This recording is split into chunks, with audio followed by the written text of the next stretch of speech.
So we've got to the nerve-wracking part, but TourneyPro takes a little bit of the stress of that away. So we're just going to run through what clicking the start tournament does, but effectively still in the setting up the tournament mode. And what I mean by that, I'll show you what I mean by that. So when we click start tournament, which is this bright yellow button over here, bright gold button, this is effectively this then does some pre-flight checks in the background to make sure that you're not going to start a tournament that has issues before you start. Oh, by the way, just if you just see this here and you say, "Well, it says this tournament started," I've I actually started this tournament, so we're actually running behind, but it's for another demo. So don't panic about this. You won't see this unless you obviously started it. So we've got all the information we want. We can see everyone's paid, blah, blah, blah, blah. So as far as we're aware, we're set up and ready to go. So we want to kind of check that we're ready to go. So we want the system to kind of give us a little bit of feedback to see if we've got everything in where it should be.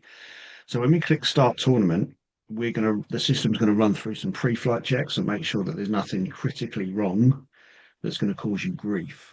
So this gives you that little bit of peace of mind. You can do this at any time, by the way, because if there's something wrong, you either fix it or you just close it and go back and do it at a later date. So we're going to click it now so that we can see what happens because as true demos, I've made sure something goes wrong so we can cover all scenarios with you. So I'm going to click start tournament and oh look at that tournament is not ready. Now anything that's red here is critical. So it means that you can't start the tournament. See, you physically can't start it because this says that there are two groups that have pitches, but there's no games on it. So if you've got pitches assigned, there's no games on it, then there's something seriously wrong. So it won't allow you to start it. Anything that's this yellow color is an advisory. So these are things that we feel you should know, but they're not mission critical. They're not going to stop anything. So this says here that there are 18 games with no referees. As I said in previous videos, you can play games without referees, as you're well aware.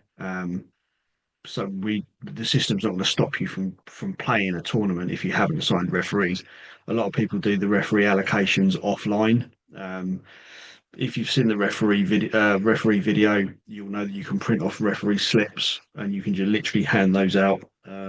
So you can do the referee allocation on the fly. This doesn't get in the way of that, but this will.